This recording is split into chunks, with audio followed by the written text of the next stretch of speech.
Hello আমার ভালোবাসার প্রিয় পাঠক পাঠিকারা, তোমাদের জন্য আবারও একটা নতুন গল্প নিয়ে চলে আসলাম। নতুন নতুন ভালোবাসার গল্প হতে আমাদের এই চ্যানেলটিকে সাবস্ক্রাইব করে পাশে থাকা নোটিফিকেশনটি অন করে দিন। প্রচন্ড গোলাগুলি শুরু হয়ে গিয়েছে আকাশের টিমের সাথে শত্রুপক্ষের। আকাশ একাই দুই হাতে আর্মস নিয়ে শত্রুদের শেষ করে দিচ্ছে। সালমান, তুই সবাইকে নিয়ে বাইরে যা, জাস্ট 20 পর্যন্ত গুনে এটা ভেতরে মারবি, তাতে আমি আসি আর না আসি। কিন্তু দোস্ত, যা বলছি তাই কর, যা।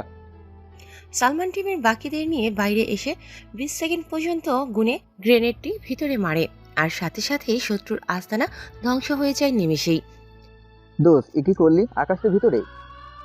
সালমান মাটিতে বসে পড়ে ধ্বংস হয়ে যাওয়া আস্তানার দিকে তাকিয়ে মাথা নত করে বন্ধুকে হারিয়ে ফেলে চোখের জল ছেড়ে দেয়। হঠাৎই সালমান ওর কাঁধে কারো হাতের স্পর্শ পায়। সালমান মাথা তুলে তাকিয়ে দেখে আকাশের। সালমান অবাক হয়ে উঠে দাঁড়িয়ে আকাশকে জড়িয়ে ধরে আর বলে, দোস্ত তুই ঠিক আছিস? কিভাবে বেঁচে আসলি? আমার কাছে সবার আগে তোরা, তোদের দোয়া থাকলে আমার কিচ্ছু হতে পারে বল। কখনোই না। যাক, একটা মিশন শেষ হলো, এবার একটু শান্তিতে থাকতে পারবি তোরা। চল বাসে যাই। ভাই, এভাবে আমাদের জন্য জীবনে ঝুঁকি নিবি? আমাদের কাছে তুই সবার আগে। হ্যাঁ দোস্ত, তুই সব সময় আমাদের সেভ রাখোস আর নিজে শত্রুর সামনে এগিয়ে যাস। এরপর আর কিন্তু এসব চলবে না। আরে কি যে বলিস না, তোরাই আমার সব। চল এখন যাওয়া যাক। হ্যাঁ চল। এরপর সবাই সবার বাসায় চলে যায়। আকাশ বাসায় গিয়ে নক করতেই ওর মা দরজা খুলে দেয়। আকাশকে দেখেই বলে, বাবা এসেছিস? ঠিক আছিস তো? হ্যাঁ আমি ঠিক আছি, তোমার দোয়ার সাথে থাকলে আমার কিছু হতে পারে বলো। আকাশ ওর আম্মুকে জড়িয়ে ধরে বলে। ওর আম্মু অভিমানী কণ্ঠে বলে, তোর বাবাও আর্মিতে কাজ করে নিজের জীবন দিয়েছেন, আর তুইও শেষমেশ সেই পথেই গেলি। আহারে আম্মু, এত চিন্তা করো না তো। দেশের জন্য কিছু করতে পারা এটা সৌভাগ্যের ব্যাপার। তুমি শুধু দোয়া করো তাহলেই হবে। মায়ের দোয়া সব সময়ই ছেলের সাথে থাকে। এখন যা, ফ্রেশ হয়ে আয়, আমি খাবার দিচ্ছি। আচ্ছা। এবার পরিচয় দেওয়া যাক। এই হলো আকাশ। আকাশের বাবা আর্মিতে ছিলেন।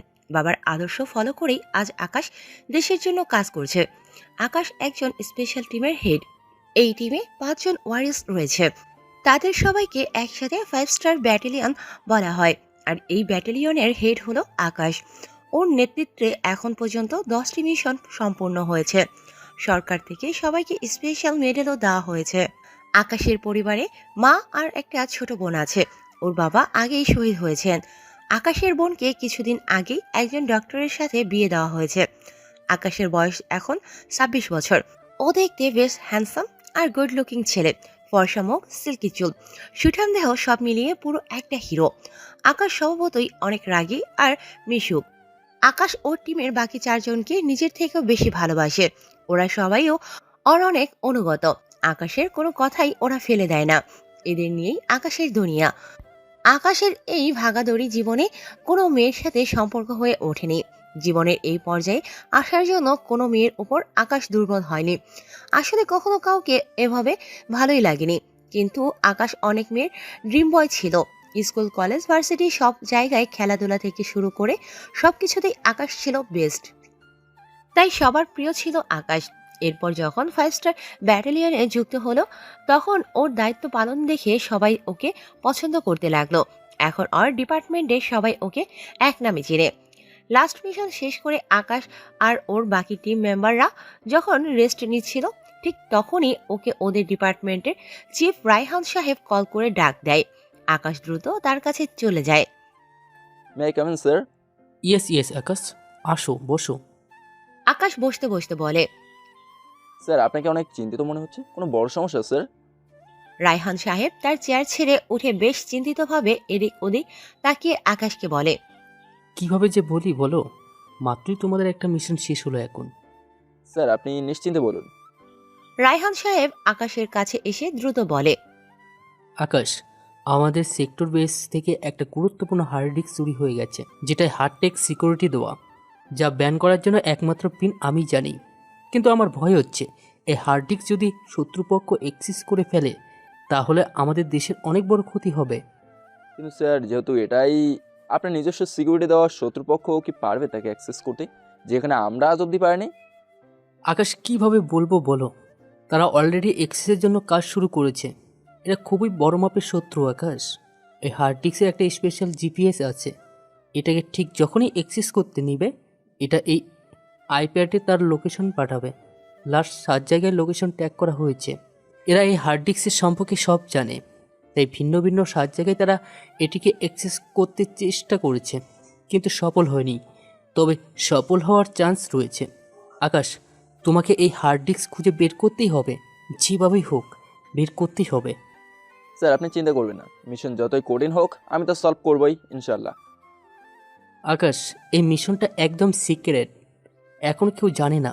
গত রাতে আমাদের সিক্রেট বেসের সব CC camera plus security system hack করে তারা এটি চুরি করেছে। এদের উদ্দেশ্য খুবই ভয়াবহ। আকাশ, এই কথা মিডিয়াতে গেলে আমাদের অনেক ক্ষতি আর বদনাম হবে, তাই আমি তোমাকে ছাড়া আর কাউকে বিশ্বাস করতে পারছি না। এই জন্য এই টাফ মিশনটা তোমাকে হ্যান্ডেল করতে হবে এবং সফল হতে হবে। স্যার আর চিন্তা করবেন না, কারণ মিশন হার্ড ডিস্ক শুরু। যে কোনো প্রকার হেল্প লাগলে তুমি আমাকে বলবে। জি স্যার, আমাকে শুধু এই মিশন রিলেটেড সব ইনফরমেশন দিন, তাহলেই হবে। ওকে, আমি সব তোমার কাছে পাঠিয়ে দিচ্ছি। ওকে স্যার, তাহলে আমি উঠি। Best of lakh. এরপর আকাশ রায়হান সাহেবকে বিদায় দিয়ে বাসায় ফিরে যায়। বাসায় গিয়ে আকাশ খুব চিন্তিত হয়ে পড়ে, কারণ এমন একটি মিশন যার লক্ষ্য হলো একটা হার্ড ডিস্ক খুঁজে বের করা। এই হার্ড ডিস্ক যাদের কাছে আছে তারা নিশ্চয়ই কোনো সাধারণ লোক হবে না, এরা কোনো বড় মাফিয়া বা ডনই হবে। আর সবচেয়ে বড় কথা, এই হার্ড ডিস্ক খুঁজে বের করা একটা সহজ কাজ না।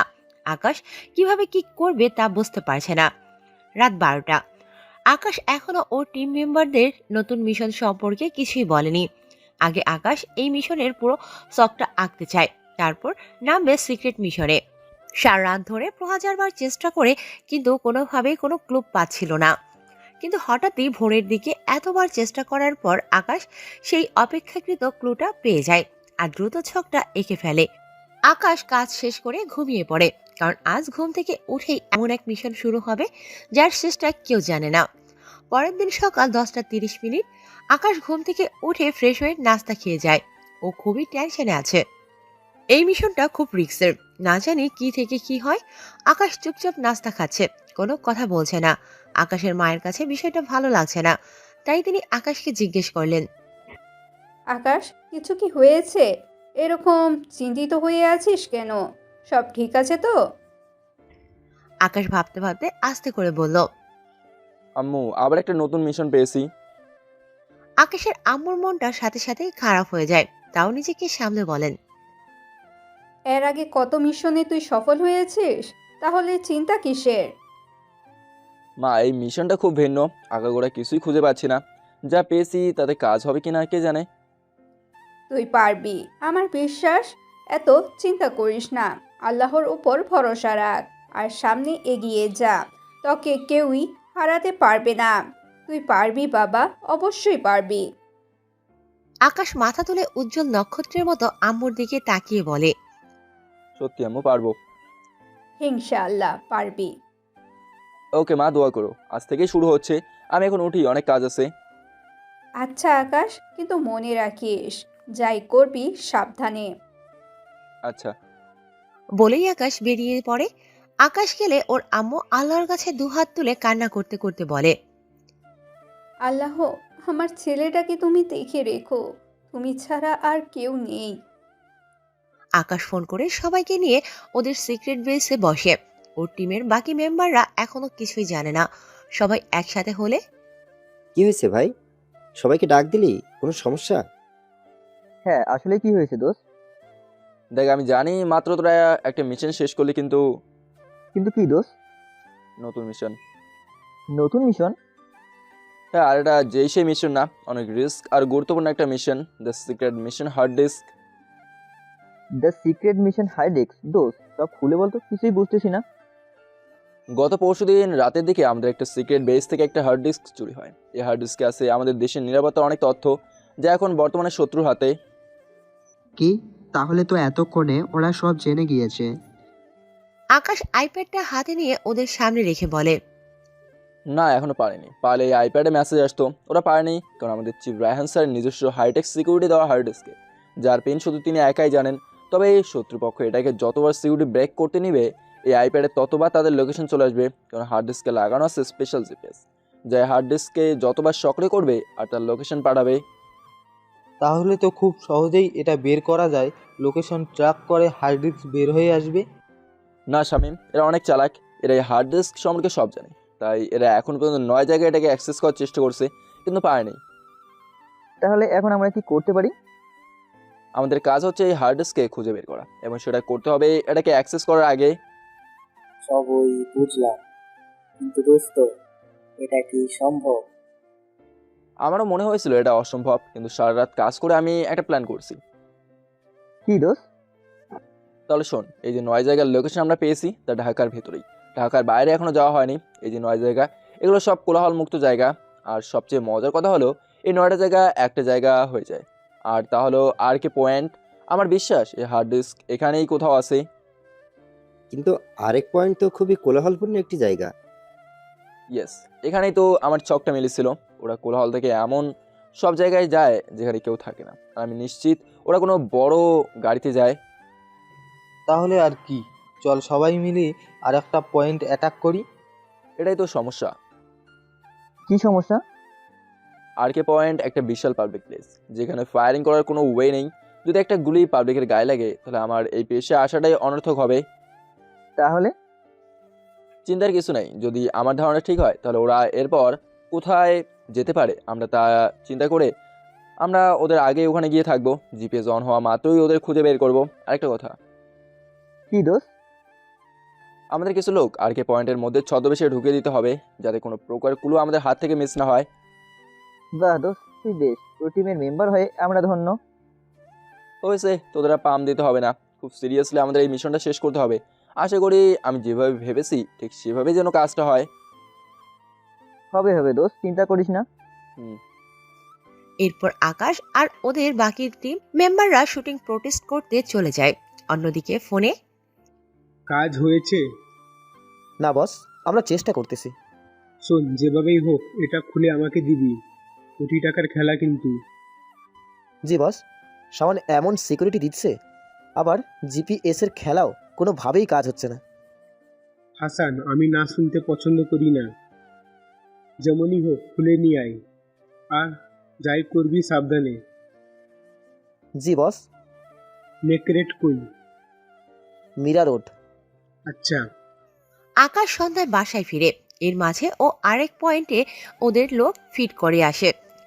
কেউ হ্যাকার, কেউ চা বিক্রিওয়ালা, কেউ দোকানদার। এভাবে সবার কাছে ব্লুটুথ আছে, সবাই সবার সাথে কানেক্টেড। এরা সবাই বিভিন্ন জায়গায় অবস্থান করে, সবার প্রতি নজর রাখছে। এদের সবাইকে আবার আকাশ কন্ট্রোল করছে। আকাশ বাসায় এসে ফ্রেশ হয়ে হালকা কিছু খেয়ে কাজে বসে পড়ে। আকাশ আরেক পয়েন্টের ম্যাপ নিয়ে বসে। গত 9 জায়গা আরেক পয়েন্ট থেকে বেশ কাছেই ছিল। এই আধা ঘন্টার মধ্যে সময় লাগে প্রতি জায়গা থেকে। আকাশের এখন কাজ হলো এমন আরো কয়েকটা জায়গা বের করা। আকাশ অনেক গণিতিক হিসাব করে কয়েকটা জায়গা বের করে, যেমন সালাম ডেইরি মোড়, শান্তিবাগ, হিরোমিয়া লেন, মীরা রোড, আরও কয়েকটা আছে। কিন্তু এগুলোর মধ্যে কোনটা হতে পারে? রাত 11:36। আকাশের মাথা ভো ভো করে ঘুরছে। কিভাবে যে কি করবে, কোনো জায়গাটাই যে যাবে তা মাথায় আসছে না। তাই পিস্তলটা লোড করে পিছনে ভরে ওর আম্মুর কাছে বলে বাইরে হাঁটতে বের হয়। আকাশের এটা পুরনো স্বভাব, মাথায় কিছু না আসলেই বাইরে ঘুরতে বের হয়।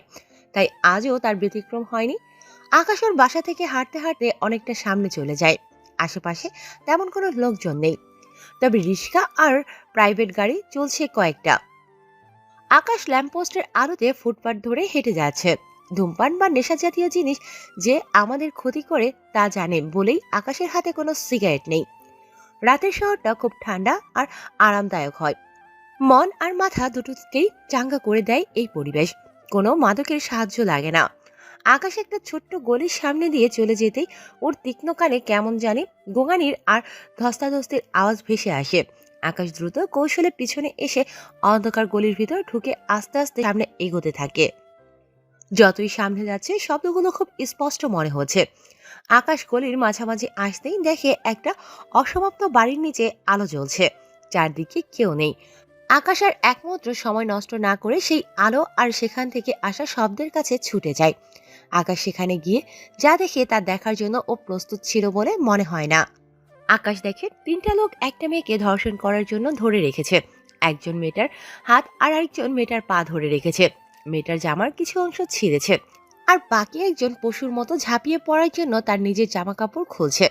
মেয়েটার মুখ কাপড় দিয়ে বাঁধা, কিন্তু সে যে কি আর্তনাদ করছে তা আকাশে বুকে আর কানে স্পষ্ট এসে লাগছে। ঠিক যখনই পশুটা মেয়েটার উপর ঝাঁপিয়ে পড়বে, ঠিক তখনই আকাশ এন্টি মারে আর বলে, ওকে ছেড়ে দে। পশু তিনটা হঠাৎ কারো শব্দ পেয়ে ভড়কে যায়। মেয়েটা আকাশের দিকে অসহায়ভাবে তাকিয়ে শুধু কাঁদছে। পশুগুলো আকাশের দিকে তাকিয়ে ওকে একা দেখে হাসি দিয়ে বলে, ও শুয়া, তুই কে রে? তোর কথায় আমরা ওকে ছেড়ে দেব? আয় তুইও আয়, একসাথে খাই। কোনো কিছুতে পেট্রোল দিয়ে যদি আগুন লাগিয়ে দিলে যেভাবে দাউ দাউ করে জ্বলবে, ঠিক সেভাবেই আকাশের ভিতরটা জ্বলে ওঠে। মেয়েটার চোখের সামনে হঠাৎই 3টা লাশ ঠাস ঠাস করে পড়ে যায়। মেয়েটা দেখে আকাশের পিস্তল থেকে ধোঁয়া উঠছে আর ওর চোখ লাল হয়ে আছে। 3টে পশুর মৃত্যু শরীরগুলো আবার নড়ে উঠল, কারণ আকাশ রাগে আর কষ্টে ওর পিস্তলের পুরো ম্যাগাজিনটা এই 3টা পশুর উপর শেষ করে। মেয়েটা শুধু স্তব্ধ হয়ে তাকিয়ে আছে। ওর সামনে 3টা গুলিতে ঝাঁঝরা হওয়া রক্তাক্ত লাশ আর একজন পিস্তল হাতে বীর দাঁড়িয়ে আছে। আকাশ পিস্তলটা পিছনে রেখে মেয়েটার কাছে এগিয়ে যায়। মেয়েটা অনেক ভয় আর লজ্জা পাচ্ছে, নিজেকে হাত দিয়ে শরীর ঢাকার চেষ্টা করছে। আকাশ মেয়েটার কাছে গিয়ে ওর গায়ে থাকা টি শার্টটা দ্রুত খুলে মেয়েটাকে দেয়। মেয়েটা দ্রুত তা পরে নেয়। মেয়েটা থরথর করে কাঁদছে, হাতে পায়ে কোনো শক্তি পাচ্ছে না। মেয়েটা জামাটা পরে ঠাস করে বসে পড়ে। দাঁড়িয়ে থাকা শক্তিটা পর্যন্ত মেয়েটা হারিয়ে ফেলেছে। মেয়েটা মাটিতে বসে কেঁদে দেয়। আকাশের খুব খারাপ লাগছে। আকাশ মেয়েটার কাছে গিয়ে বসে বলে, প্লিজ আপনি আর ভয় পাবেন না, ওরা আপনার কোনো ক্ষতি করতে পারেনি। এই পশুগুলোর প্রাপ্য শাস্তি আমি ওদের দিয়েছি, আপনি শান্ত হন। মেয়েটা করুণভাবে অশ্রুসিক্ত চোখে আকাশের দিকে তাকায়। আকাশ যেন থমকে যায় মেয়েটাকে দেখে।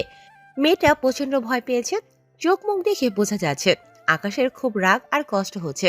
তাও নিজেকে সামলে বলে, আপনাকে বাসে দিয়েছি, চলুন, আর ভয় পাবেন না। আমি থাকতে আপনাকে আর কেউ স্পর্শও করতে পারবে না। মেয়েটা মাথা নিচু করে মাথা নাড়িয়ে না বলে। আকাশ আবার বলে, আপনি বাসে যাবেন না? মেয়েটা মাথা নাড়িয়ে না বলে। তাহলে আমাকে বলুন আপনি কোথায় যাবেন? মেয়েটা আবার কান্না সিক্ত কণ্ঠে বলে, আমি এখানে হোস্টেলে থাকি, আমার বাবা মা গ্রামে। আমি এখন এভাবে হোস্টেলে কিভাবে যাব? সবাই আমাকে... বলেই মেয়েটা হাউমাউ করে কেঁদে দেয়। আকাশ মেয়েটাকে প্রশ্ন করে, কিন্তু আপনি এত রাতে এখানে কি করছিলেন? আমার হোস্টেল এই গলির 2টা গলির পর। আমার শরীরটা খারাপ লাগছিল, তাই ভার্সিটিতে আসছিলাম। কিন্তু এই জানোয়ারগুলো হঠাৎ করে এই গলি থেকে বের হয়ে আমাকে ধরে এখানে নিয়ে আসে। আপনি না আসলে ওরা আমাকে... প্লিজ আপনি আর কাঁদবেন না, আপনি আমার সাথে আসুন। মেয়েটা কাঁদতে কাঁদতে বলে, কোথায়? আমার বাসায়, সেখানে আমার আম্মু আছে, চলুন। না, আমি কোথাও যাব না। আমার কাউকে বিশ্বাস হচ্ছে না। আমি একজন স্পেশাল আর্মি, দেশের নিরাপত্তার জন্য শপথ নিয়েছি। আপনার কোনো ক্ষতি আমাদের হবে না, আসুন। মেয়েটা কি যেন ভেবে অনেক কষ্টে উঠে আকাশের সাথে ওর বাসায় চলে যায়। আকাশ বাসায় বেল দিতেই ওর মা দরজা খুলে দেয়। আকাশের আম্মু মেয়েটাকে দেখে আকাশ থেকে পড়ে আর বলে, ওকে আকাশ। মা আগে ভেতরে তো আসতে দাও, তারপর সব বলছি। ও হ্যাঁ, আয় আয়। মেয়েটাকে নিয়ে গিয়ে ভেতরে সোফায় বসিয়ে দিয়ে 1 গ্লাস পানি এনে দেই। মেয়েটা ডক ডক করে পানি খেয়ে ফেলে। আকাশের আম্মু মেয়েটার পাশে বসে আকাশকে জিজ্ঞেস করে, তোর টি শার্ট ওর গায়ে কি হয়েছে বাবা ওর? বলছি। এরপর আকাশ ওর আম্মুকে সব খুলে বলে। মেয়েটা অঝরে কেঁদে দেয়। আকাশের আম্মু মেয়েটাকে জড়িয়ে ধরে সান্ত্বনা দেয় আর বলে, থাক মামুনি, কান্না করে না। খুব ভালো করেছিস আকাশ। জানোয়ারগুলোর সাথে ওদের বেঁচে থাকার কোনো অধিকার নেই। ফুলের মতো মেয়েটাকে নষ্ট করতে চাচ্ছিল। খুব ভালো করেছিস মামুনি, তোমার কিছু হয়নি। আর একটুও কান্না করে না। আমি তোমার মায়ের মতোই, আর ভয় পেও না। মেয়েটা এখনো কান্না করছে। আসলে একটা মেয়ের কাছে এভাবে বিপদে পড়া কোনো স্বাভাবিক বিষয় না। মেয়েটার উপর দিয়ে কি যাচ্ছে তা শুধু ও নিজেই জানে। আমাদের পুরুষের কাম চাহিদা পূরণ হলেই হয়, সেটা যেভাবে হোক। কিন্তু এই চাহিদা পূরণ করতে গিয়ে সে হয়ে ওঠে একজন পশু, একজন ধর্ষক। এসব পশুরা কখনো নারীদের সম্মান তো দূরের কথা, ভালো নজরেই তাকায় না। এরা 5 মাসের শিশুকে পর্যন্ত ছাড়ে না। এদের শাস্তি একটাই, মৃত্যু। আকাশ ওর আম্মুকে ইশারা করে ওর রুমে চলে যায়। ওর অনেক কাজ আছে। আকাশ চলে গেলে ওর মা মেয়েটার চোখ মুছে দিয়ে বলে, আর কাঁদে না মামুনি। তা তোমার নাম কি মিষ্টি মামুনি? মায়া। বাহ, মায়া, একদম তোমার সাথে মিলে যায়। তোমার মুখখানা দেখলে অনেক মায়া হয়। তুমি একদম মায়াবী একটা মামুনি। মায়া অনেক লজ্জা পায়, কিন্তু একটু আগে যা হয়েছে তা বারবার ওকে ভেতর থেকে দুর্বল করে দিয়েছে। আকাশের মা বিষয়টা বুঝতে পেরে মায়াকে তার বুকের সাথে জড়িয়ে মাথায় হাত দিয়ে বলে, মামুনি, আমরা মেয়ে, আমরা নারী, আমাদের সহ্য শক্তি পুরুষের থেকে অনেক বেশি। 10 মাস 10 দিন বসে আমরা একটা সন্তান জন্ম দিই, যার কষ্ট কোনো পুরুষ কোনো দিনও সহ্য করতে পারবে না। জীবনটা খুব অন্যরকম, কখনো রঙিন, কখনো শুধু কালো। এসব ছোটোখাটো বিষয় জীবনে ঘটবে, কিন্তু তোমাকে শক্ত হতে হবে। এ থেকে শিক্ষা নিতে হবে। রাস্তায় কুকুর থাকবে, একটা মারলে আরও 10টা হবে, কিন্তু আমাদের উচিত এই কুকুরগুলো থেকে বেঁচে চলা। কিন্তু আমরা যদি তা না করে এভাবে ভেঙে পড়ি, তাহলে কি জীবন সামনে এগোবে বলো? তুমি না একটা নারী, তুমি ভেঙে পড়লে হবে? যুদ্ধ করে টিকে থাকতেই হবে। আকাশের আম্মুর কথাগুলো মায়াকে অনেকটাই সাহসী করে আর নিজের উপর আস্থা বাড়িয়ে দেয়, সাথে বেঁচে থাকার অর্থটাও বুঝিয়ে দেয়। মায়া মাথা তুলে বলে, আপনার মতো মায়ের কোল থেকেই এমন সন্তান হতে পারে। আল্লাহ তাআলা যেন সবাইকে আপনার মতো একটা মা আর এমন একটা ছেলে দেয়। দিবে না কেন? অবশ্যই দিবে। আর আমিও দোয়া করি আল্লাহ যেন সব মাকে তোমার মতন একটা মায়াবতী মিষ্টি মেয়ে দেয়। আমারও একটা মেয়ে আছে, ঠিক তোমার মতোই মিষ্টি। সত্যি আপুটা অনেক লাকি হবে আপনাকে মা হিসেবে পেয়ে। মামুনি, তুমি কিছু খাবে? মুখ দেখে মনে হচ্ছে কিচ্ছুই খাওনি। মায়া মাথা নিচু করে চুপ করে বসে আছে। আকাশের আম্মু বলে, আচ্ছা, বুঝতে পেরেছি, চলো ফ্রেশ হয়ে কিছু খাবে। আকাশও খায়নি এখনো, তোমরা একসাথে খাবে, আসো। এরপর আকাশের মা মায়াকে নিয়ে তার রুমে চলে যায়। আকাশের মা মায়াকে এমন একটা শাড়ি বের করে দেয় যেটা মায়ের পরনে লাগবে। মায়াকে তিনি শাড়িটা পরিয়ে দেন। মায়াকে শাড়িতে যা লাগছে না, একদম অপসরা। আকাশ কাজের টেনশনে রাতে খায়নি, এখন খেতে এসেছে। তার উপর এত বড় একটা কাজ করেছে। প্রচন্ড রেগে আছে আকাশ। এসব পশুদের কারণে দেশের এই অবস্থা। খবরের পাতাগুলো পড়াই যায় না, ধর্ষণ আর ধর্ষণ খালি।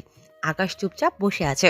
হঠাৎই হালকা নীল রঙের একটা শাড়ি পরে মায়া আকাশের সামনে আসে ওর মায়ের সাথে। আকাশের প্রথম চোখ যায় মায়ের পায়ের দিকে। পা থেকে আস্তে আস্তে দেখতে দেখতে উপরে মায়ের মুখখানা দেখে আকাশ যেন স্তব্ধ হয়ে যায়। ঠিক এমন একটা মেয়েকেই যেন আকাশ খুঁজছিল। মায়ের ভরা মুখ, চোখ জোড়া একদম মুক্তোর মতো, ঠোঁটের কোণায় ছোট কালো তিল আর ঘন কালো মেঘের মতো চুল। আকাশ হা করে মায়াকে দেখছে। মায়া চুপ করে প্রীতমের মায়ের কাছে বসে। প্রীতম এখনো হাঁ করে মায়াকে দেখছে। আকাশের আম্মু বলে ওঠে, এভাবে হা করে তাকিয়ে থাকলে কিন্তু আকাশ, তোর মুখে মাছি ঢুকবে, মুখ বন্ধ কর। আকাশের আম্মু চাচ্ছে মায়াকে কমফোর্টেবল বোধ করাতে, যাতে মায়া একটু আগের কথা ভেবে আবার কষ্ট না পায়। আকাশের আম্মুর কথা শুনে লজ্জা পায়। মায়া আর চোখে আকাশকে একটু লজ্জাসিক্তভাবে দেখে নেয়। এরপর আকাশের আম্মু দুজনকে খাবার বেড়ে দেয়। মায়া বলে ওঠে, আন্টি আপনি খাবেন না? আমনি, আমি আগেই খেয়েছি, তোমরা খাও। আকাশ, ওর নাম মায়া, ওর সাথে খুব মিল আছে, তাই না? আকাশ খেতে খেতে মায়াকে এক নজর দেখে বলে, মায়া আমনি, নিজের বাসার মতন করে খাও, কোনো লজ্জা পেও না, তুমি আমার মেয়ের মতোই। মায়া এক সময় খেতে খেতে কেঁদে দেয়। আকাশের মা বলে ওঠে, দেখ আবার মেয়েটা কাঁদছে, আহা কেঁদো না।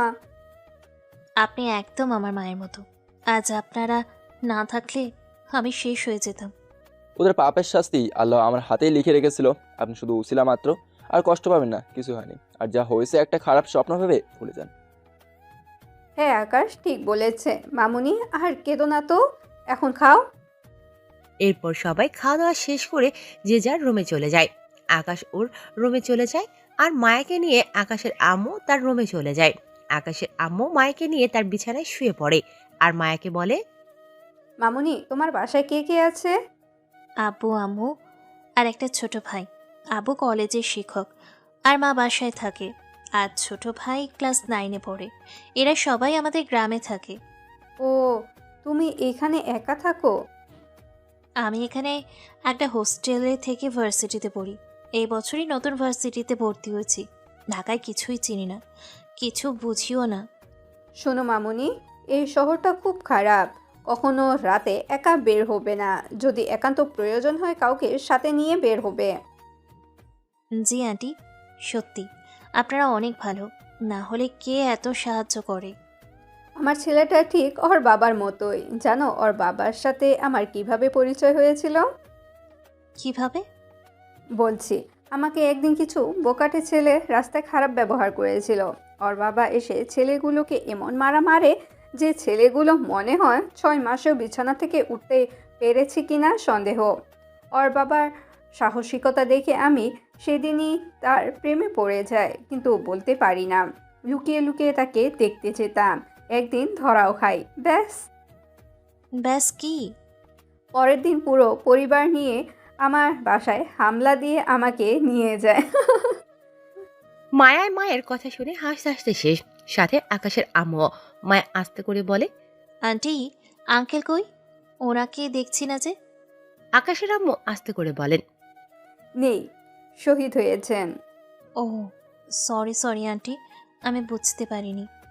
না না, সমস্যা নেই।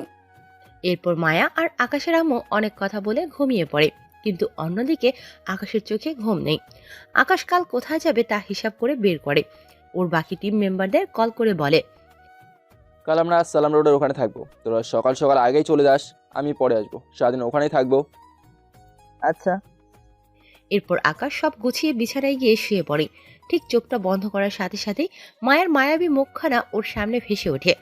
কিন্তু মায়ের সাথে আজ যা হলো তা ভেবেই আকাশের অনেক রাগ হয়। রাগটাকে গিলে ফেলে মিশনের কথা ভাবতে ভাবতে আকাশ ঘুমিয়ে পড়ে। পরের দিন সকালে, আকাশ, ওকে একটু দিয়ে আয় বাবা।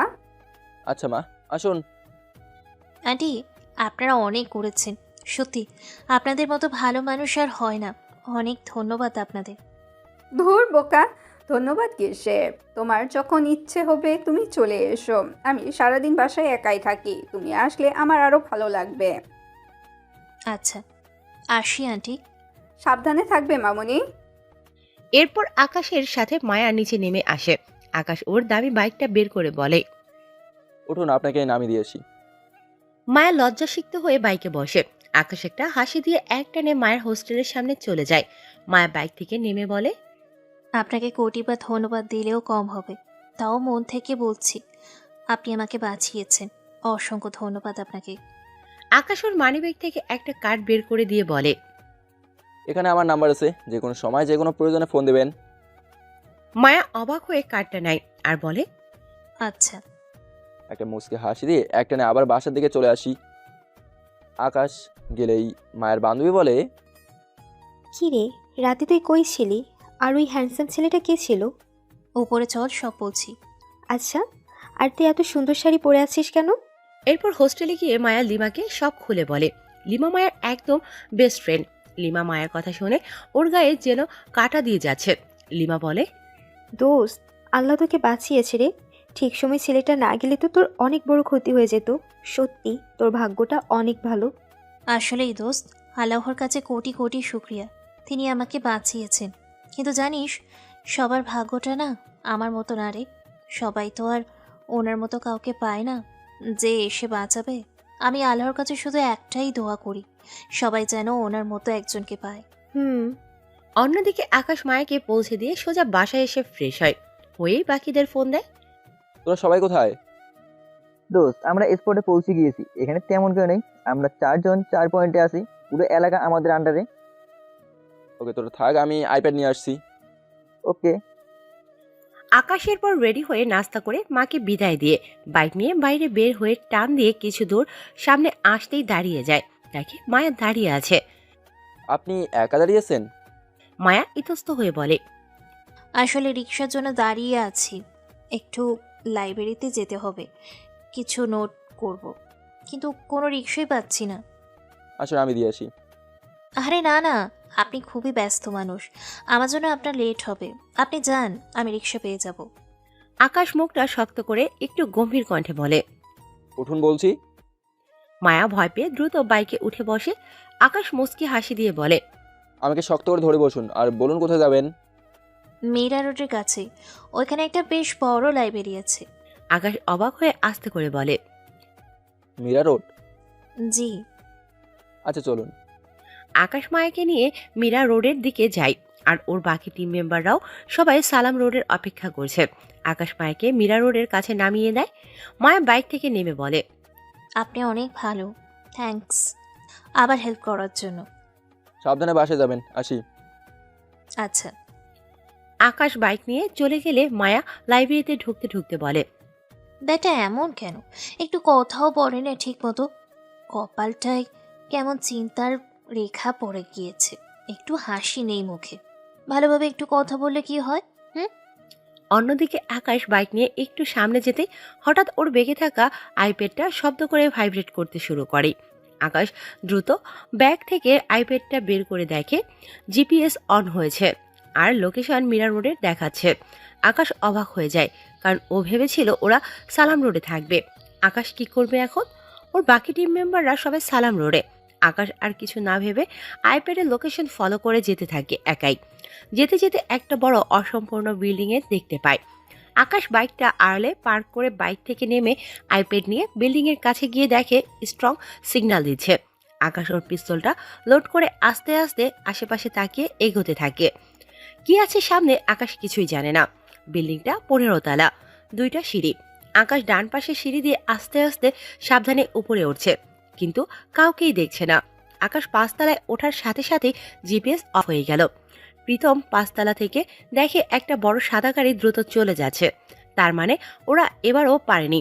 কিন্তু আকাশের অনেক রাগ হচ্ছে, একটুর জন্য ধরতে পারেনি ও। আকাশ নিচে এসে বাকিদের ফোন দিয়ে বলে, তোরা সবাই চলে যা, মীরা রোডে ছিল ওরা, একটুর জন্য ধরতে পারেনি। কি বলিস? শিট। যাক সমস্যা নেই, তবে আমার ধারণা ঠিক আছে, ওরা আমার টার্গেট করা জায়গাগুলোতেই যাচ্ছে। ও নেক্সট টাইম আর ভাবতে পারবে না দোস্ত। তোরা বাসে চলে যা। ওকে। আকাশ ফোন রেখে আবার আরেক পয়েন্টের লোকদের ফোন দেয়। হ্যালো, আপনাদের ওখান থেকে কি কোনো বড় সাদা গাড়ি বের হয়েছে বা ঢুকেছে? না স্যার, এখানে কোনো গাড়ি আসেনি বড়। আচ্ছা বুঝেছি, আপনার চোখ কান খোলা রাখুন। জি স্যার। আকাশ ফোনটা রেখে চুপচাপ দাঁড়িয়ে কিছু ভাবে, তারপর সবকিছু গুছিয়ে বাইকটা নিয়ে আবার লাইব্রেরিতে চলে যায়, যেখানে মায়া আছে। আকাশ বাইক রেখে ভিতরে ঢুকে দেখে মায়াও বের হবে। মায়া আকাশকে দেখে চমকে যায়। আকাশ বাইরে গিয়ে দাঁড়ায়। মায়া দ্রুত চলে আসে। বাইরে এসে আকাশকে বলে, আপনি জাননি? গিয়েছিলাম, কাজ শেষ। আপনার জন্যই আজ অনেক উপকার হয়েছে, তাই ধন্যবাদ দিতে আসলাম। মায়া আকাশের কথা শুনে অবাক হয় বটে, কিন্তু কিছু বুঝতে পারে না। মায়া বলে, আমি আপনার আবার কি উপকার করলাম? আচ্ছা এখন বলুন, কোথাও যাবেন? আই মিন ক্লাস আছে? না, হোস্টেলে যাব। আচ্ছা উঠুন বাইকে। মায়া কি বলবে বুঝতে পারছে না। আকাশের মতো ছেলে যে ওকে এতটা মূল্য দেবে ও স্বপ্নেও ভাবেনি। মায়া মনে মনে অনেক খুশি হয়। মায়া বাইকে উঠে বসলে আকাশ বাইক চালিয়ে যেতে থাকে। অনেকটা সময় পর মায়া বুঝলো ওরা বাসার দিকে যাচ্ছে না। মায়া মনে মনে বলে, এটা তো বাসার রাস্তা না, তাহলে উনি আমাকে নিয়ে কোথায় যাচ্ছে?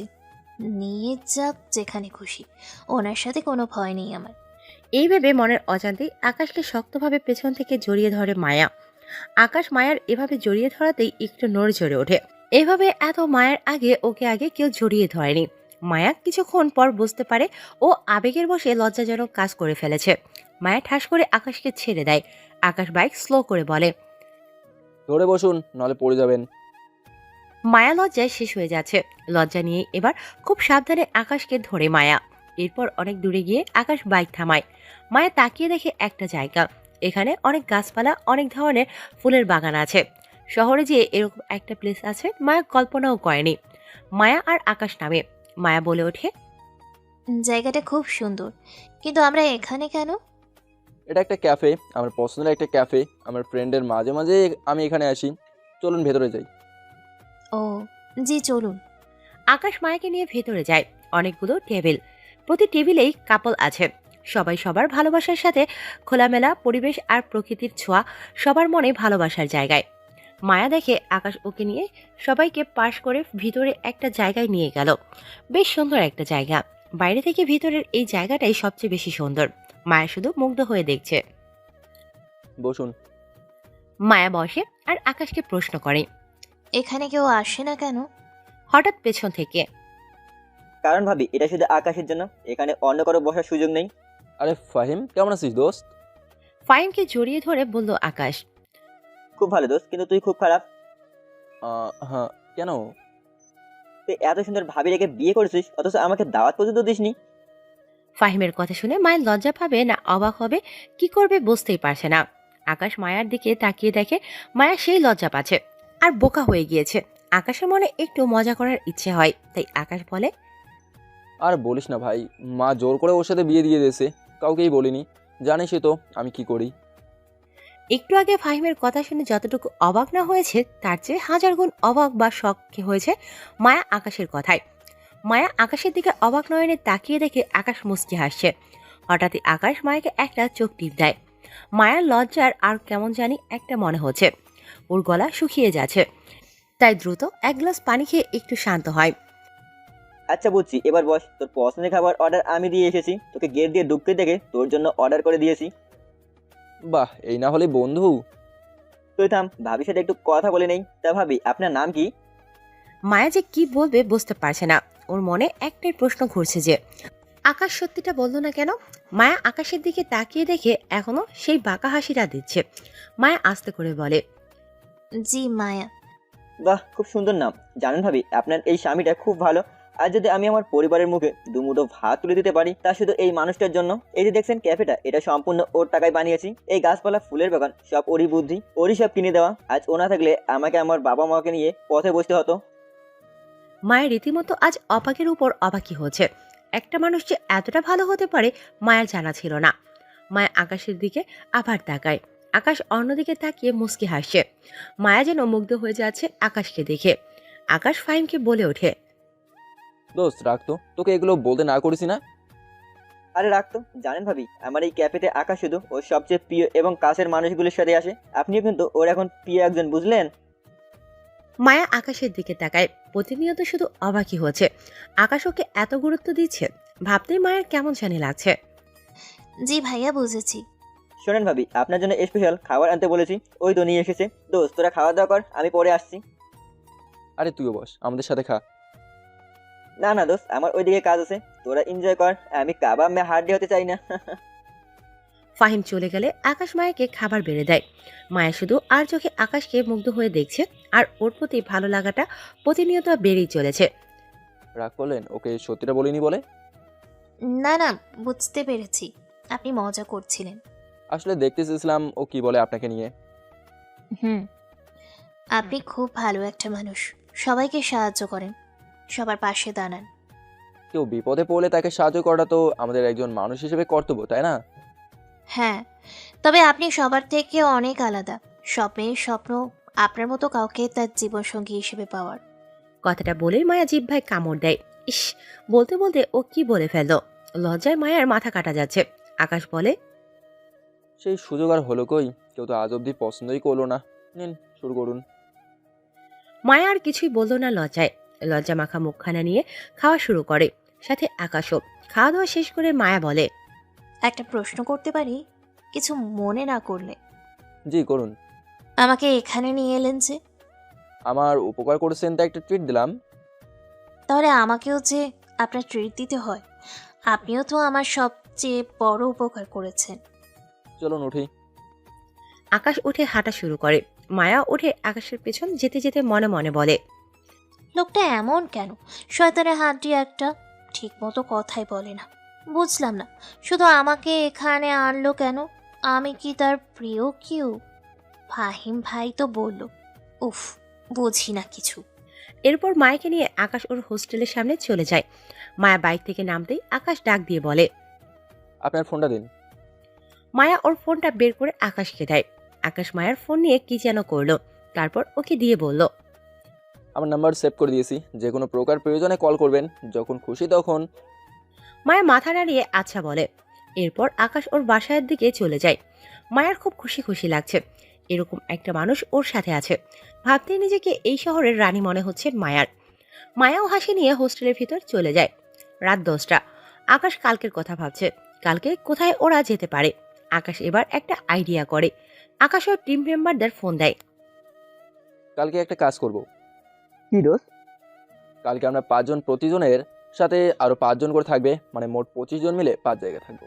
কালকে যেভাবেই হোক ওদের ধরতেই হবে, কি বলিস তোরা? হ্যাঁ দোস্ত, এটাও ভালো হবে। আমি ডিপার্টমেন্টে বলে দিয়েছি কে কোন জায়গায় থাকবি, আমি মেসেজ করে দেবো। আচ্ছা।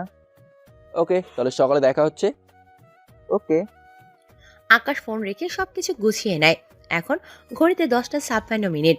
আকাশ ভাবছে মায়াকে কল দেবে কিনা, আবার ভাবছে ঘুমিয়ে পড়ছে কিনা। আকাশ আর না ভেবে কল দিয়েই দেয়। রিং হওয়ার সাথে সাথে মায়া কল রিসিভ করে। হ্যালো। হাই, আপনি কি আমার কলের অপেক্ষায় ছিলেন নাকি? রিং হওয়ার সাথে সাথে রিসিভ? না মানে ফোনটা হাতেই ছিল। বুঝেছি। খেয়েছেন রাতে? হ্যাঁ, আপনি? না, পরে খাবো। কি? আপনি না ঠিক মতো খাবার দাবার খান না, এটা কিন্তু ঠিক না। আচ্ছা খাবো, তা ঘুমাবেন না? একটু পরই। আচ্ছা রাখি, পরে কথা হবে। আকাশ ঠাস করে ফোনটা রেখে দেয়। হ্যালো হ্যালো, এ কি, উনি ফোন রেখে দিল? এটা কোনো কথা? এতক্ষণ যাবত ওনার ফোনের অপেক্ষায় ছিলাম, আর ব্যাটা কথা না বলেই রেখে দিল।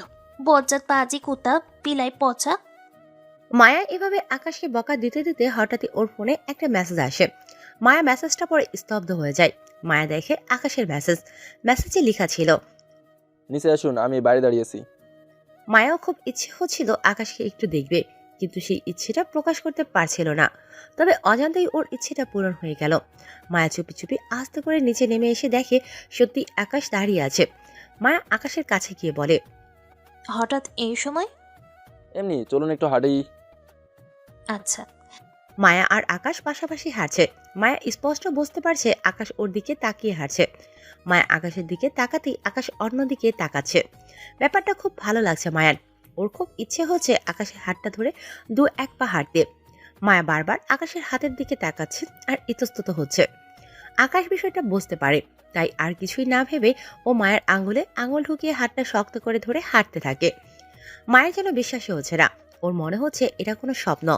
মায়া একবার আকাশের দিকে আর একবার হাতের দিকে তাকাচ্ছে। আজ ওর চেয়ে বেশি কেউ খুশি নয়। ওরা দুজন হাঁটতে হাঁটতে একটা জায়গায় এসে থামে।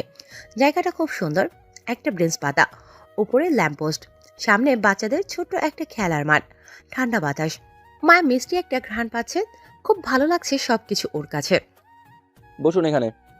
মায়া আকাশের কথা মতো ব্রেঞ্চে বসে। মায়া কল্পনাও করেনি এরপর ওর সাথে কি হতে চলেছে। মায়া বসলে আকাশ আস্তে করে ঠিক ওর সামনে এসে দাঁড়ায়। মায়া মাথা তুলে আকাশের দিকে তাকিয়ে আছে। আকাশ একটা মুচকি হাসি দিয়ে ঠিক মায়ের সামনে ঘাসের উপর 2 হাঁটুতে ভর দিয়ে বসে মায়ের হাত দুটো ধরে ওর 2 হাত দিয়ে। আকাশ মায়ের চোখে চোখ রাখে।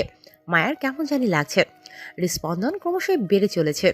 মায়ের মনে হচ্ছে ও এখনই বেহুশ হয়ে যাবে। মায়া দেখে আকাশের চোখ দুটো কি যেন বলতে চাচ্ছে। মায়া শুধু পাথর হয়ে আছে, একদম জমে গিয়েছে আকাশের স্পর্শে।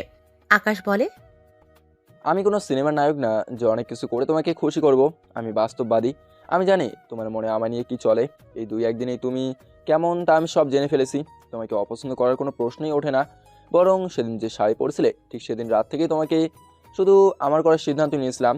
আমি এত কিছু বলতে পারবো না, শুধু একটা কথাই বলতে চাই, আমাকে বিয়ে করবে? আমরা এই সংগ্রামী জীবনের অংশ হবে মায়া। একটা ডায়মন্ডের আংটি দিয়ে আকাশ কথাগুলো বলে মায়াকে। মায়ের চোখ থেকে অঝরে অশ্রু ঝরছে। কেন ঝরছে তা ও নিজেও জানে না। যে পুরুষ সাথী একদিন ওকে নষ্ট করতে চাইছিল, আজ সেই পুরুষ সাথীর একজন এর জীবনের কষ্টগুলোকে মুছে দিয়ে অনেকগুলো ভালোবাসা দিতে চায়, ওর জীবনের সঙ্গী হতে চায়। এরকম একজন বীর পুরুষকে না বলার কোনো প্রশ্নই নেই। মায়া কাঁদতে কাঁদতে মাথা নাড়িয়ে হ্যাঁ বলে আর ওর আঙুলটা এগিয়ে দেয়। আকাশ সেই মন করা হাসিটা দিয়ে মায়াকে রিংটা পরিয়ে দেয়।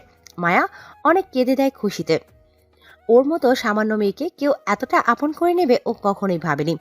আকাশ মায়ার পাশে বসে মায়াকে ওর বুকের সাথে জড়িয়ে ধরে আর বলে, তোমার ধারে কাছেও আর কেউ আসতে পারবে না। এখন থেকে তুমি শুধু আমার, আর কারো সাহস নেই আমার প্রাণের দিকে নজর দেবে, আর যে দেবে তার চোখ আমি উপড়ে ফেলবো। মায়াও আকাশকে শক্ত করে জড়িয়ে ধরে। আকাশ মাথায় হাত বুলিয়ে দিতে দিতে বলে, এই মিশনটা শেষ হওয়া মাত্রই তোমাকে বিয়ে করব। আমার মাও রাজি, সে তো শুনে খুব খুশি। কাল মায়ের সাথে একবার দেখা করো। মায়ের মনে হচ্ছে ওর ঝুড়িতে কেউ অনেকগুলো খুশি একসাথে দিয়ে গেল। মায়ের মাথা তুলে আকাশকে বলে, সত্যি আল্লাহ যেন আপনাকে কখনো আমার কাছ থেকে দূর না করে। আপনার মতো একজনকে পাওয়া সত্যি ভাগ্যের ব্যাপার। আপনাকে কখনো হারাতে চাই না। তোমাকে একা রেখে কোথাও যাবো না, আমি চলে গেলে তোমাকে দেখবে কে? আমিও যাব না। এরপর আকাশ মায়াকে ওর হোস্টেলে পৌঁছে দেয়। মায়া ভিতরে ঢুকতে নিলে আকাশ বলে, মায়া। মায়া ঘুরে তাকায় আর আকাশের কাছে যায়। জি। আকাশ মায়াকে ওর একদম কাছে এনে ওর কপালে গভীর একটা চুমু দিয়ে বলে, বউটাকে ভালোবাসি। মায়া কেঁদে দেয়, কাঁদতে কাঁদতে বলে, আমিও অনেক অনেক ভালোবাসি। যাও এখন গিয়ে ঘুম দাও, কাল আমার অনেক বড় একটা মিশন আছে, দোয়া করো। জানি না কি হবে কাল, তাই মনের কথাটুকু বলে দিলাম। আকাশের এই কথা শোনা মাত্রই মায়ের বুকে ছ্যাদ করে ওঠে। মায়া অস্থির হয়ে বলে, কি বললেন? আপনার কিছু হবে না তো? তোমার আর আমার দোয়ার সাথে থাকলে আমার কিচ্ছু হবে না। মায়া আকাশকে শক্ত করে জড়িয়ে ধরে বলে, আপনার কিছু হবে না, কিচ্ছু না। যাও, আল্লাহ চাইলে সামনে দেখা হবে। মায়া কান্নাই করছে শুধু, আকাশকে যেতেই দিতে চাচ্ছে না। কেন জানি মায়ের মনে হচ্ছে আর আকাশের সাথে ওর দেখা হবে না। আকাশ মায়াকে অনেক বুঝিয়ে উপরে পাঠিয়ে দেয়। আকাশ জানে কালকের মিশনটা অনেক ঝুঁকিপূর্ণ, কারণ কাল কোনোভাবে বাঁচার সুযোগ নেই শত্রুপক্ষের। আকাশ বাসায় ফিরে রায়হান সাহেবকে সবটা জানায়, সাথে আরও কিছু লোক নেয়। পরদিন সকাল 5টা, ফজর নামাজটা পড়ে আকাশ সব কিছু নিয়ে রেডি হয়। আকাশের মা বাইরের সোফায় বসে চিন্তা করছে ছেলের জন্য। আজ তারও কেন জানি অনেক চিন্তা হচ্ছে। আকাশ রেডি হয়ে মায়ের কাছ থেকে বিদায় নিয়ে ওদের বেসে চলে যায়। সেখানে সবাই বসে আছে। বেসে আজ আমাদের অনেক বড় একটা মিশন, শুধু একটা না, দুটো। মানে? আমরা প্রথমে হার্ড ডিস্কটা রেস্কিউ করব, তারপর যার কাছে হার্ড ডিস্ক ছিল তাকে ধরে যেভাবেই হোক ওর বসের আস্তানার ঠিকানা জেনে নিয়ে যেখানে গিয়ে অ্যাটাক করে সবগুলোকে শেষ করে দেবো। সবাই এখান থেকে স্পেশাল ব্লুটুথ আর জিপিএস নিয়ে নিন। আমাদের চিপ এবং তার টিম আমাদের লোকেশন খেয়াল রাখবে, যাতে আমাদের প্রয়োজনে আরও লোক পাঠাতে পারে। আপনারা সবাই একটা বিষয় খেয়াল রাখবেন, যে মেইন তাকে মারবেন না, তার ঠিক পা বরাবর গুলি করবেন। আর আমি তো আসি, সবাই আরামস লোড করে নিন। আর চরম একটা মিশন হবে। গুড লাক সবাইকে। Yes sir. কোলাহল বাড়ার আগেই সবাই 5 জায়গায় চলে যায়। প্রতি 5 জায়গায় 5 জন করে বিভিন্ন পয়েন্টে লুকিয়ে পড়ে। আকাশ আইপ্যাড নিয়ে বসে আছে, বাকিরা এদিক ওদিক খেয়াল রাখছে। হঠাৎই আকাশের ফোনটা বেজে ওঠে। আকাশ দেখে মায়া কল করেছে। ও কল রিসিভ করে। হ্যালো, আপনি কোথায়? ঠিক আছেন তো? আমি আম্মুর কাছে আছি। ঠিক আছে, চিন্তা করো না। আম্মুকেও চিন্তা করতে না করো, ভালো করেছো আম্মুর কাছে এসেছো। আম্মুর খেয়াল রাখো আর দোয়া করো। এখন রাখি। Hello hello. কি রে, কি বললো? বলো চিন্তা করতে না, সব ঠিক আছে। মা, আপনি চিন্তা করবেন না, আল্লাহ ভরসা। কিন্তু চিন্তা তো এসে পড়ে। একটাই মাত্র ছেলে, আল্লাহ তুমি রক্ষা করো। সবাই চুপচাপ বসে আছে। আকাশ চা খাচ্ছিল। হঠাৎই জিপিএস অন হয়। আকাশ চায়ের কাপটা রেখে দেখে ও যে জায়গায় আছে ঠিক সেই জায়গাটাই জিপিএস এ দেখাচ্ছে।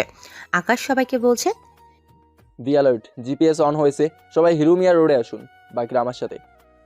এরপর আকাশ একমাত্র সময় নষ্ট না করেই ওর সাথে বাকি 4 জনের নিয়ে জিপিএস ফলো করে একটা বিল্ডিংয়ে ঢুকে। বিল্ডিংয়ের 2 তলায় একটা রুম থেকেই স্ট্রং সিগন্যাল আসছে। আকাশ আর একমাত্র সময় না দাঁড়িয়ে জোরে লাথি মেরে দরজা ভেঙে ভিতরে ঢুকে দেখে 7 জন মিলে ল্যাপটপে হার্ড ডিস্কের ক্র্যাক করার চেষ্টা করছে। আকাশদের দেখে যারা মারতে এগিয়ে আসছিল, আকাশ সাথে সাথে তাদের হেডশট করে 3 জনকে মেরে ফেলে, বাকিদের ধরে ফেলে। আকাশ সেই কাঙ্ক্ষিত হার্ড ডিস্কটা হাতে পায়, সেটা ওর ব্যাগে ভরে এবার বাকি 4 জনের দড়ি দিয়ে বেঁধে টর্চার শুরু করে। বল, তোদের বস কোথায়? বলবো না। বলবি না? দাঁড়া। আকাশ ওর পিস্তল দিয়ে ঠাস ঠাস করে একটা 2 পায়ে মারে। সে ব্যথায় কান্না শুরু করে। বল, এবার বলবি? না, মইরা গেলেও বলবো না। ঠিক আছে, তাহলে মর। আকাশ একটাকেই ঠাস করে গুলি করে মেরে ফেলে। যেটার পায়ে গুলি লেগেছিল ও দ্রুত বলে, ভাই কইতাছি। বল। এরপর ওরা ওদের বাসার নাম ঠিকানা সব বলে। আকাশ ওদের ল্যাপটপ, ফোন আর যাবতীয় সব নিয়ে ঠাস ঠাস করে বাকি দুটাকে মেরে সবাইকে নিয়ে রওনা দেয় বসকে ধরতে। আকাশ যে খারাপ পথে চলে যায় তার কোনো মাফ নেই, তাদের জন্যই দেশের ক্ষতি হয়। আকাশ বসের কাছে যাওয়ার আগে যে ল্যাপটপ, মোবাইল পেয়েছে তা থেকে বসের নাম্বার নিয়ে ট্র্যাক করে। সঠিক জায়গার নাম পেয়ে আকাশ প্ল্যান করে সবাইকে নিয়ে। আমরা মোট 50 জন আছি, প্রতি 10 জন চারদিক থেকে ঢুকবে, বাকি 10 জন বাইরে লুকিয়ে থাকবে। একটা শত্রু যেন বাঁচতে না পারে, আর বাকিরা বিভিন্ন পয়েন্টে এই বোমাগুলো ফিট করে দেবেন, প্রয়োজনে তা ব্লাস্ট করবেন। যত শত্রুই সামনে আসুক হার মানবেন না কেউ। বেস্ট অফ লাক সবাইকে। Yes sir.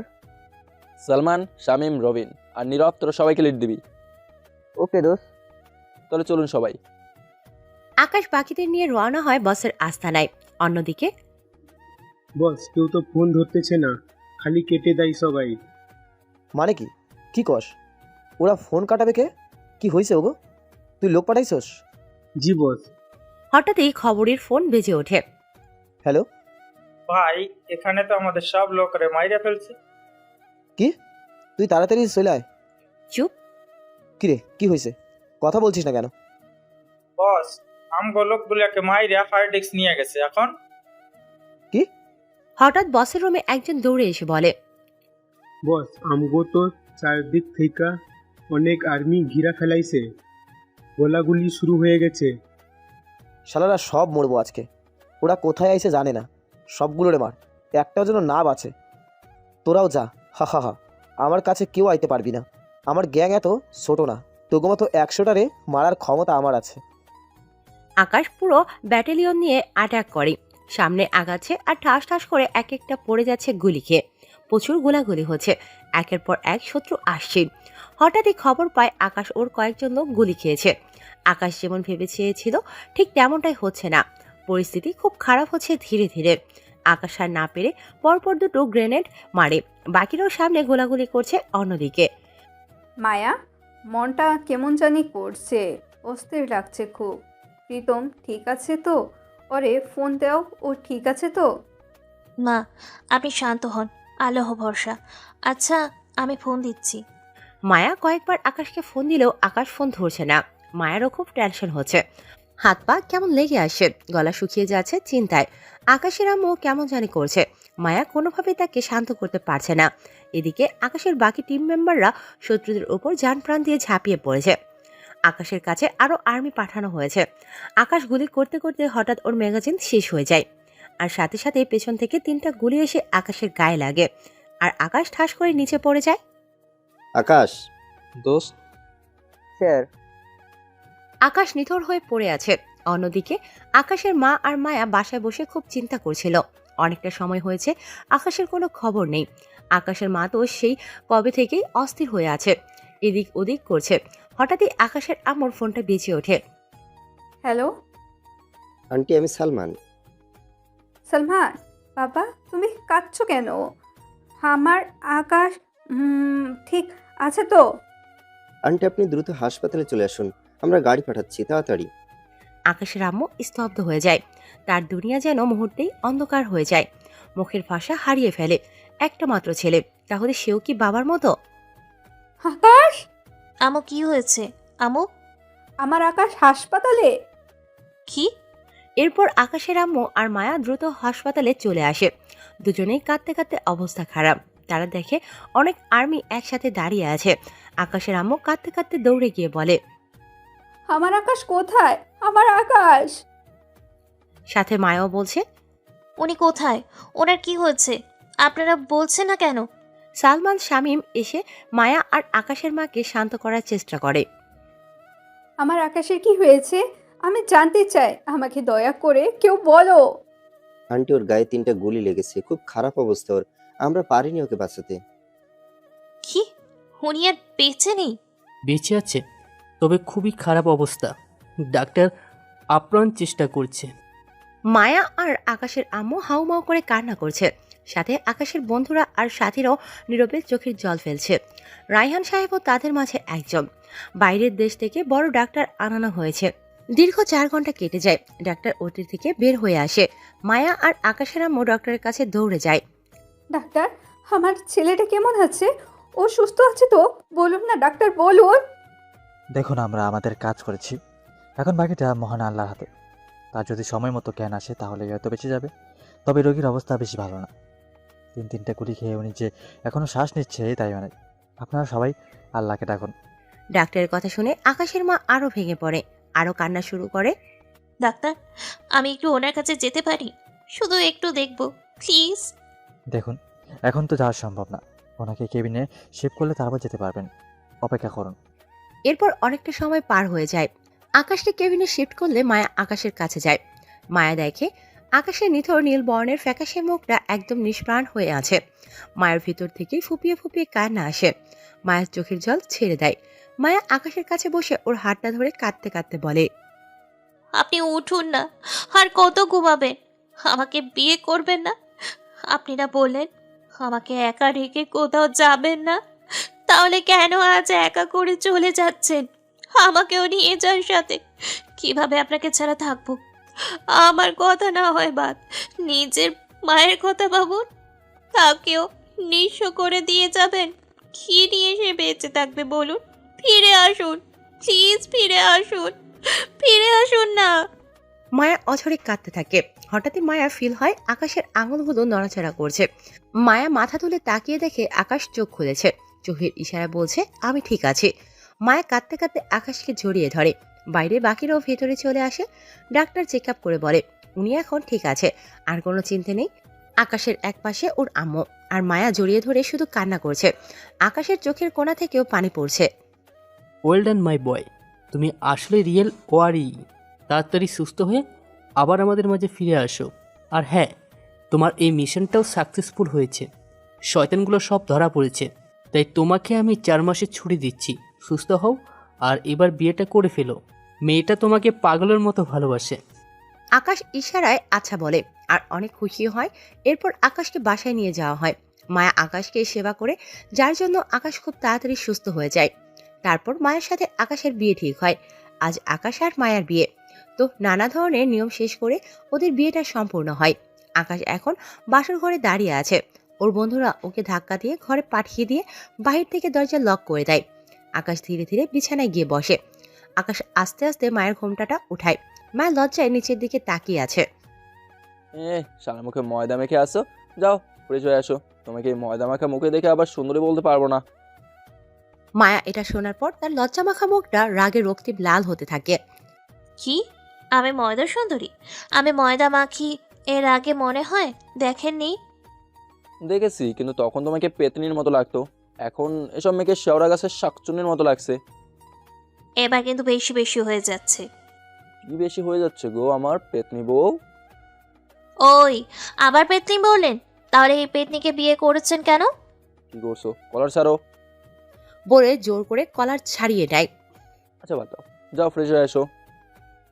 মায়া আর কিছু না বলে কাপড় নিয়ে ওয়াশরুমে চলে যায়। আকাশ তার পোশাক চেঞ্জ করে শুয়ে পড়ে। কিছুক্ষণ পর মায়া কালো একটা শাড়ি পরে বাহিরে আসে। আকাশ মুগ্ধ নয়নে মায়ের দিকে তাকিয়ে আছে। মায়া সোজা বিছানায় আসে, মাঝখানে কোলবালিশ দিয়ে শুয়ে পড়ে। কি হলো, এভাবে শুলে কেন? মায়া চুপ করে আছে। মহারানী রাগ করেছেন, আমরা রাগ ভাঙাচ্ছি, দাঁড়ান। আকাশ কোলবালিশটা সরিয়ে মায়াকে পেছন থেকে জড়িয়ে ধরে। জড়িয়ে ধরার সাথে সাথে এই কি হলো, ছাড়েন। পেতনিকে জড়িয়ে ধরেছেন কেন? আমার লক্ষ্মী বউটাও দেখি রাগ করেছে। আমি কারোর ওপর রাগ করিনি, ছাড়েন। বলেই জোর করতে থাকে আকাশের বাহুদয় থেকে। আকাশ কিছু না বলে কিছুক্ষণ পর ছেড়ে দেয়। মায়া লজ্জায় আকাশের বুকে মুখ লুকিয়ে আছে। কি বউটা লজ্জা পেল নাকি? না, ছাড়েন। আকাশ আর মায়া গল্প করছে। মায়া এখনো আকাশের বুকে মাথা রেখে আছে। আচ্ছা শুনেন না, বলো না গো বউ। আমার না একটা আপনার মতো পিচ্ছি দুষ্টু ছেলে চাই।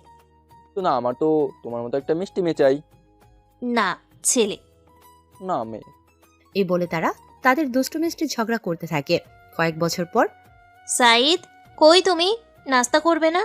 এই ছেলেটা না একেবারে শয়তানের হাঁটি হয়েছে। আমার একটা কথা শোনে না। উফ, চলো তোমাকে খাইয়ে দেই। কি হলো দাদু ভাই, এমন করে দৌড়ে আসছো কেন? দৌড়ে আসবে আর কেন? খেতে বলছি তা খাবে না, সারা ঘর দৌড়ে বেড়াবে, আমার কথা শোনেই না। দাদু ভাই এমন করে না, খেয়ে নাও, তারপর তোমাকে একটা গল্প বলবো। তারপর মায়া সাইদকে খাইয়ে দেয়। কিছুক্ষণ পর আকাশ মায়াকে ডাক দেয়। মায়া রুমে গিয়ে দেখে সঙ্গের মতো দাঁড়িয়ে আছে। কি ব্যাপার, এভাবে সঙ্গের মতো দাঁড়িয়ে আছেন কেন? আপনার দেরি হচ্ছে। দেরি হলে হোক, তুমি এদিকে আসো। মায়ের কাছে গেলে আকাশ মায়াকে তার বাহুদয়ে আবদ্ধ করে নেয়। কি করছেন? ছাড়েন, আপনার দেরি হয়ে যাচ্ছে। আমার পাওনা কই? পাওনা দাও, তারপর যাব। দিতে পারবো না।